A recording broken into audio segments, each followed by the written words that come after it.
हाय and अस्सलाम वालेकुम, this is your boy Ali all the way from Melbourne.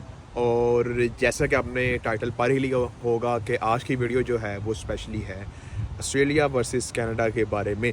इसी सिलसिले में फ़रहान भाई को थोड़ी बहुत ज़हमत दी है और फ़रहान भाई आज की वीडियो में बताएंगे कि कनाडा में क्या हालात चल रहे हैं और ओबियसली मैं आपको बताऊंगा कि ऑस्ट्रेलिया में क्या हालात चल रहे हैं। फ़रहान जो था वो मेरे कॉलेज का क्लास फेलो था और ईयर 1 और ईयर 2 हमने एक साथ की है और जिसके बाद मैं ऑस्ट्रेलिया आ गया और उसके बाद वो और फ़रहान कनाडा चला गया।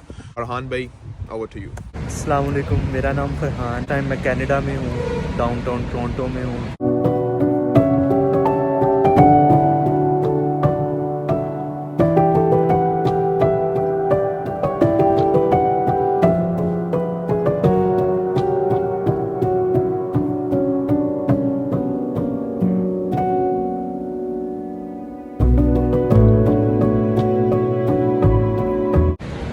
मुझे कनाडा आए हुए 2 साल ऑलमोस्ट हो गए हैं। सबसे पहले तो कनाडा आने के लिए आइल्स की रिक्वायरमेंट के आइल्स कितना चाहिए होता है और कितने बैंड्स चाहिए होते हैं। आइल्स के 4 मॉड्यूल होते हैं, स्पीकिंग, लर्निंग, राइटिंग और रीडिंग।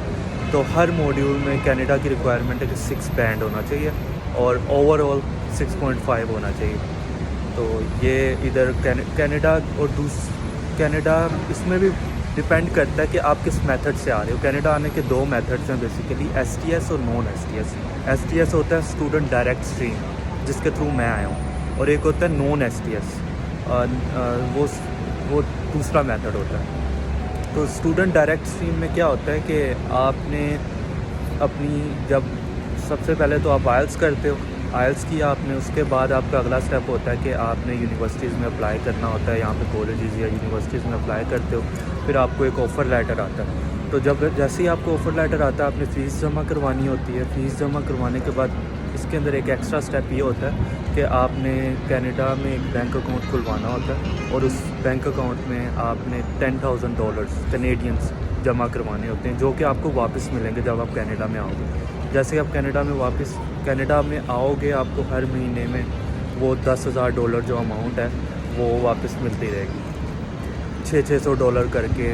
वो बेसिकली आपका ख़र्चा होगा इधर। वो मेक श्योर करते हैं कि कनेडियन गवर्नमेंट ये मेक श्योर करती है कि स्टूडेंट्स यहाँ आके खुद को सस्टेन कर पाएँ। तो वो आपका यहाँ का ख़र्चा होगा और आपको हर महीने मिलता रहेगा। जबकि नॉन STS में क्या होता है कि वहाँ पे आपको बैंक अकाउंट में पैसे जमा नहीं करवाने होते, फ़ीस सिर्फ आप 1 सेमेस्टर की जमा करवाते हो। यहाँ पे आप STS में आपको पूरे साल की फ़ीस जमा करवानी होती है। नॉन STS में 1 सेमेस्टर की फ़ीस जमा करवाते हो और साथ बैंक स्टेटमेंट देनी होती है। सॉरी, यहाँ पे थोड़ी सर्दी है, बारिश हो रही है तो आँखों में बार बार पानी आ रहा है। खैर, तो नॉन STS में ये होता है कि आपने 1 सेमेस्टर की फ़ीस जमा करवाई और आपने फिर बैंक स्टेटमेंट दिखानी होती है। वो जितने भी, मतलब अब शायद डॉलर के रेट के हिसाब से 90 लाख जितनी भी बैंक स्टेटमेंट होती है। आई हैव नो आइडिया, क्योंकि मैं STS के थ्रू आया हूँ तो मैं आपको उसी पे गाइड करूँगा। और नॉन STS में आइल्स की रिक्वायरमेंट भी नहीं होती। अगर आपकी कॉलेज या यूनिवर्सिटी को आइल्स चाहिए तो फिर आप आइल्स करोगे, नहीं तो नॉन STS में अगर आप किसी ऐसे कॉलेज या यूनिवर्सिटी में जा रहे हो जहाँ पे आइल्स नहीं है, उनकी रिक्वायरमेंट नहीं है, तो आपको आइल्स की रिक्वायरमेंट ही नहीं होगी। लेकिन तकरीबन सब कॉलेजेस और यूनिवर्सिटी को आइल्स चाहिए ही होता है, कोई भी ऐसे नहीं रखता। तो आइल्स तो मस्ट है, वो करना ही है।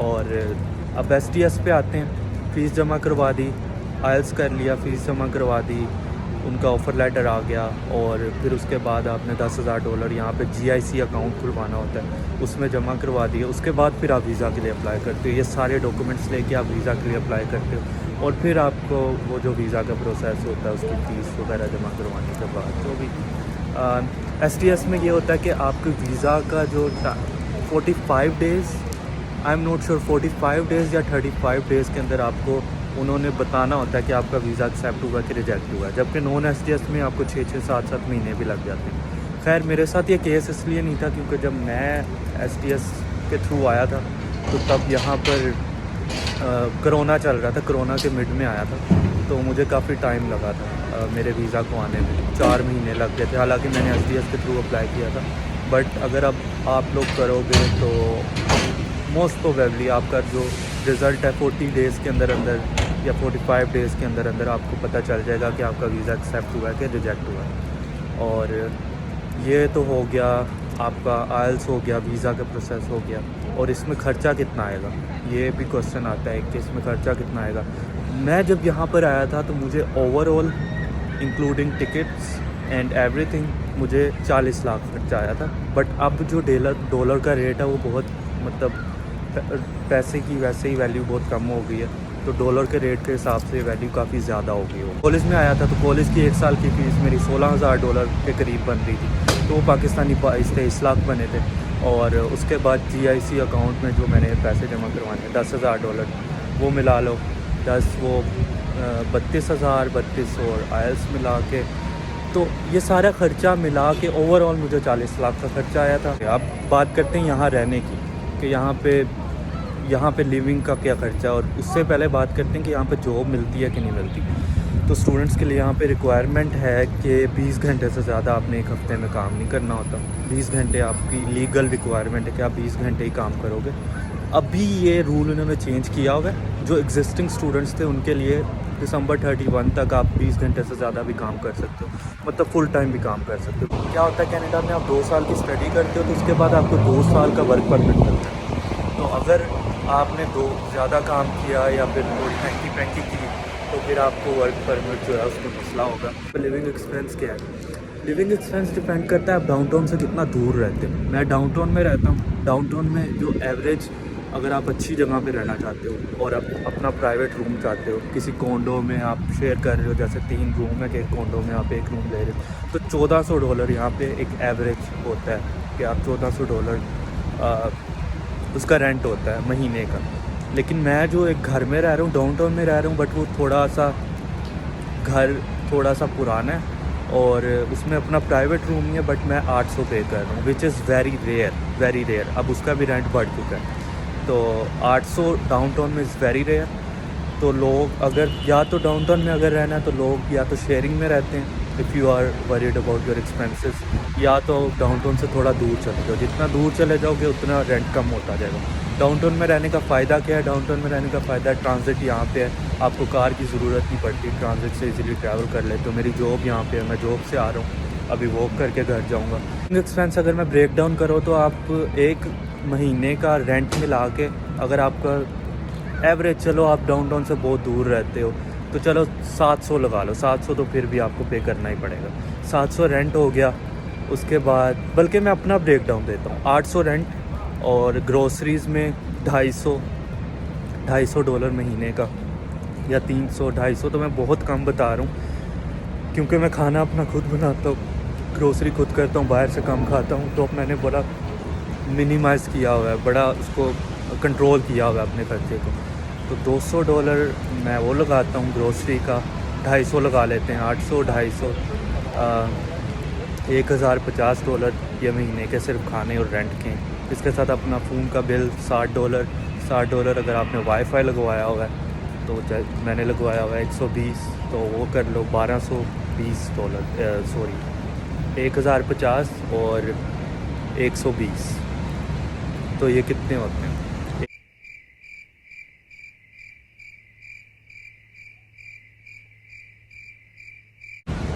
जितने भी होते हैं यार, मेरा मैथ बड़ा ख़राब है। इसमें एंटरटेनमेंट और आपकी दूसरी चीज़ें इंक्लूडेड नहीं है, बेसिक चीज़ें। और अगर आप 20 घंटे काम करते हो तो आप एक महीने में इतना ही कमाते हो अगर आप मिनिमम वेज पे काम कर रहे हो।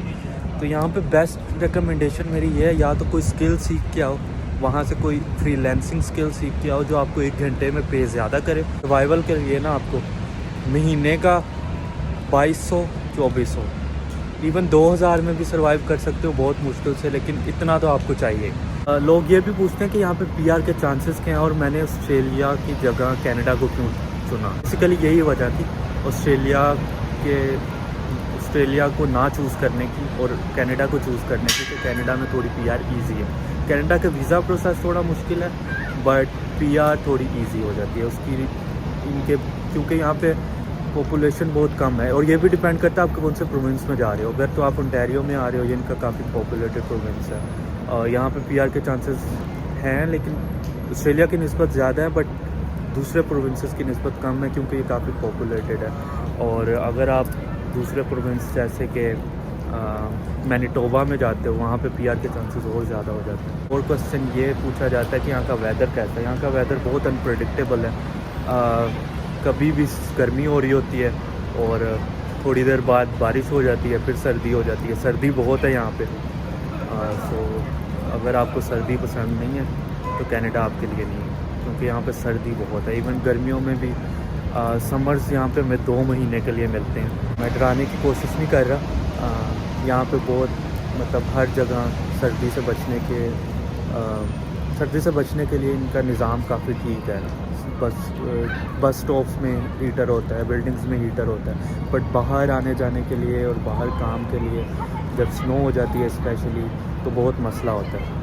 अगर तो आप डाउनटाउन में रहते हो तो इट्स ओके, क्योंकि ग्रोसरी स्टोर मोस्ट प्रोबेबली नज़दीक होंगे। अगर आप थोड़ा सा दूर रहते हो तो थोड़ा मुश्किल होती है। Hope it helps. और अगर आपको कोई और क्वेश्चंस हों तो आप अली को क्वेश्चंस भेजें और मैं पूरी हेल्प करूँगा, पूरी कोशिश करूँगा जो मुझे पता है, जितना मुझे पता है। और अगर मुझे थोड़ी रिसर्च भी करनी पड़ी तो मैं आपकी हेल्प करूँ। और आई विश कि आप लोग जहाँ भी हैं खुश रहें और आप लोग दैट्स इट। मुझे दुआ नहीं देनी आती। That's it. अल्लाह हाफ़िज़।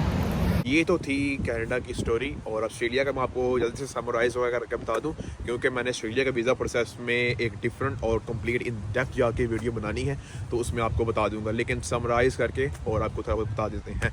ऑस्ट्रेलिया में जो सबसे पहली चीज़ जो ऑस्ट्रेलिया में आपको बैंक स्टेटमेंट रिक्वायर होती है वो है अपना 95 लाख रफली। ज़्यादा भी जा सकती है, ऊपर भी जा सकती है, डिपेंडिंग ऑन डॉलर रेट। चीज़ आती है आपकी आइट्स में आपको चाहिए होते हैं 6 bands overall, not less than 5.5। और ऑस्ट्रेलिया में कुछ यूनिवर्सिटीज़ एज लाइक कनाडा आपको आइट्स के बगैर भी वीज़ा मिल जाता है, बट वीज़ा रेशो उसकी बहुत कम होती है और इसके कुछ एक्स्ट्रा एक्सपेंसेस भी आ जाते हैं, क्योंकि यहाँ पे आके फिर आप एलिकोस करोगे। एलिकोस जो होता है 4 to 5 मंथ्स का होता है।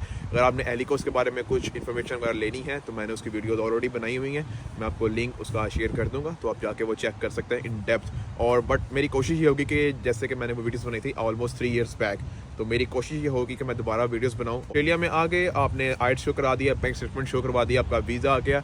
और जैसे आप ऑस्ट्रेलिया में आते हो तो पहली चीज़ जो किसी भी स्टूडेंट के जहन में आती है वो ये होती है कि जॉब्स कैसी हैं, वेज रेट कितना है, कितने पैसे मिलेंगे, मेरा गुजारा हो जाएगा, क्या मैं सर्वाइव कर लूँगा। जब मैं ऑस्ट्रेलिया में आया था तो टू बी ऑनेस्ट मेरे जहन में भी काफ़ी चीज़ें ये चल रही थी कि मैं अपनी फ़ीस निकाल लूँगा, घर से पैसे नहीं मंगवाने पड़ेंगे, अपना सर्वाइवल मेरा इजीली हो जाएगा। तो आपको ये बता रहा हूँ, if you are mentally ready तो आपका सर्वाइवल यहाँ पे इजीली हो जाता है। अपनी मैं मार के आपने काम करना है और काम भी टका के करना है। आपने ये टेंशन लेनी कि भाई ये हो जाएगा वो हो जाएगा, कुछ नहीं होता। ऑस्ट्रेलिया में जो मिनिमम वेज रेट है वो है $21 एट द स्पॉट जो चल रही है। जब मैं ऑस्ट्रेलिया में आया था तब 19 थी, लेकिन एट द स्पॉट $21 चल रही है मिनिमम वेज रेट। ऑस्ट्रेलिया में जो रेंट्स वगैरह का सीन है वो रफली अराउंड 500 to 1000, 1500 2000 डिपेंड करता है आप सिटी के कितने नज़दीक रहते हो। जितना आप नज़दीक CBD के जाते जाओगे उसका आपका रेंट इंक्रीज़ होता रहेगा। जो एवरेज है इस वक्त वो है $600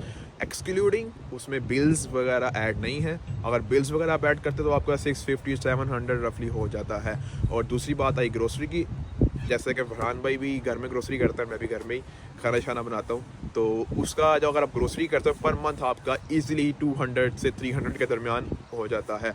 उसमें आप मतलब खुल के घर में मतलब जो बनाओ ऐसी घर में बनाओ आराम सुकून से भाई चिल होके खाओगे। फीसिस जो ऑस्ट्रेलिया में नॉर्मली होती हैं, अगर आप यूनिवर्सिटी में पढ़ रहे हो तो आपकी फ़ीस होगी 15,000 रफली। इससे फ्लक्चुएट भी हो सकती है डिपेंडिंग ऑन योर यूनिवर्सिटी और यूनिवर्सिटी का रैंक कितने और depending on the course which you are studying. College में आप स्टडी कर रहे हो यहाँ पर रफली आपकी फ़ीस होगी almost half of the university, रफली अराउंड 7,000 से लेके 10,000 के दरमियान आपकी फीसिस वगैरह होती हैं पर semester, which is 6 months. Students को उस लेवल की जॉब नहीं मिलती, लेकिन फिर भी इतनी अच्छी जॉब मिल जाती है कि आप अपना सर्वाइव कर सको और आराम से सेविंग्स वगैरह कर सको।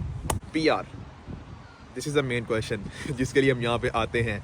और कनाडा में as compared to Australia PR थोड़ी ईजी है।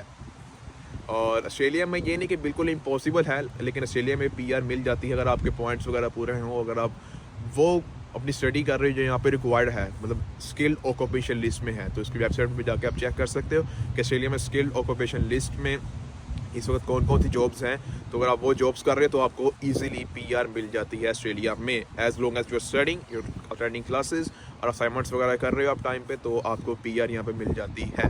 और उसके बाद आपने यार्ड्स वगैरह और पॉइंट्स वगैरह पूरे करने हैं, तो वो तो डेफिनेटली होता ही होता है। वेदर, ऑस्ट्रेलिया का वेदर एज लाइक कनाडा बहुत अनप्रेडिक्टेबल है। अगर यहाँ पर सुबह का टाइम धूप निकली है तो शाम का टाइम बारिश भी हो सकती है, तो इसलिए बेटर ये कि जब भी आप बाहर निकलो यहाँ पे तो अपना रेन जैकेट, कोट शॉर्ट वगैरह लेकर निकलो। इस वक्त भी ऑस्ट्रेलिया में विंटर स्टार्ट हो गए हैं और बाकी पूरी दुनिया में समर्स वगैरह स्टार्ट हो रही हैं, तो हम सबसे अलग हैं भाई। सर्दियाँ 6 मंथ्स की होती हैं, स्पेशली जहाँ मैं रह रहा हूँ मेलबर्न में। Melbourne is one of the coldest city of Australia, क्योंकि ऑस्ट्रेलिया में ये है कि जितना साउथ में जाओगे उतनी आपकी सर्दी बढ़ती जाएगी, नॉर्थ में जाओगे उतनी गर्मी बढ़ती जाएगी, जबकि बाकी दुनिया में सब कुछ उल्टा है। ये why I choose Australia over Canada. सबसे पहली चीज़ ये थी कि ऑस्ट्रेलिया में वेजेस रेट, पे रेट बहुत अच्छा है एज़ कम्पेयर टू कैनेडा, और जितनी वेजेस यहाँ पे आपकी सेविंग्स वगैरह अच्छी खासी हो जाती हैं, और अगर आप कोई नॉर्मल जॉब भी कर रहे हो तो आप अपनी सेविंग्स वगैरह अच्छी खासी कर सकते हो, लेकिन कनाडा में हो जाती हैं लेकिन थोड़ा डिफ़िकल्ट है। तो सबसे बड़ी वजह ये थी, और दूसरा ये था कि I am very found of cricket. तो ऑस्ट्रेलिया जैसे को पता है कि क्रिकेट में मतलब ऑलमोस्ट क्रिकेट का किंग है भाई। अगर मैं 10 मिनट और सर्दी में यहाँ पे खड़ा रहा तो मेरा कुल्फ़ी जम जानी है यहाँ पे, इतनी सर्दी है। हाथ मेरे ऑलमोस्ट फ्रीज़ हो चुके हैं, इसलिए मैं काफ़ी कोशिश कर रहा हूँ कि मूव करने की इसको। और उम्मीद करता हूँ कि आपको आज की वीडियो अच्छी लगी होगी, और अगर it depends on your feedback and reviews, अगर मुझे फीडबैक्स और रिव्यूज़ अच्छे मिले तो मैं कोशिश करूँगा कि इन डेप्थ में जाके वीडियोज़ बनाऊँ कनाडा वर्सेस ऑस्ट्रेलिया, कंपैरिजन करूँ इन दोनों का। अगर आपको कोई भी क्वेश्चन हो, कोई भी क्वेरी हो आपको, तो मुझे आप कमेंट सेक्शन में जाके बता सकते हैं। एक बार फिर थैंक यू टू फरहान भाई। अच्छा, तो फरहान भाई मैं आपको आने वाली वीडियोस में दोबारा होपफुली तंग करूँगा और आपसे कुछ और जानेंगे कनाडा के बारे में कि कनाडा में हालात वगैरह कैसे हैं, तो आपको बताएंगे क्या सूरत हाल आती है। आज के लिए इतना ही, आपको मिलते हैं नेक्स्ट व्लॉग में। अपना ख्याल रखें, अपने इर्द गिर्द लोगों का ख्याल रखें, खुश रहें, खुश रखें। Bye from Pakistan, love from Melbourne. और एंड करेंगे प्यारे से व्यू के साथ।